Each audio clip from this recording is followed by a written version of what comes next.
সবাই যাচ্ছে হচ্ছে পাশের বাড়ির সাথে দেখা করতে, ওখানে সবার সিট।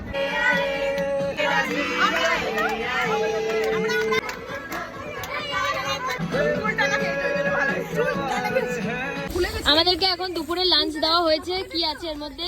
এর মধ্যে ফ্রাইড রাইস আছে, এর মধ্যে মেবি চিকেন আছে, দেখুন আপনারা। হ্যাঁ, চিকেন কষা। আহা, দারুন দারুন। সব খাবার দাওয়া হয়ে গেছে। ঠিক আছে, বেশি হলে এবার খেয়ে পড়ে যাবে বাবা। ওগুলো খুব ভালো হয়েছে খেতে। আমি না না, সন্দেশও আছে, এটা বলতে আমি ভুলে গেছিলাম। কেমন খেতে রে? কেমন খেতে সন্দেশটা? হেভি। খাওয়া দাওয়া খুব ভালো হয়েছে আজকে।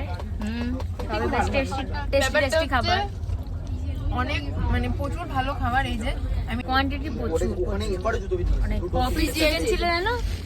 4 পিস চিকেন ছিল, আবার পুরো এক কন্টেনার ভর্তি পুরো রাইস। এই যে হাফ খেয়েছি, বাইরে সন্দেশও ছিল। ভালো হয়েছে খাবার।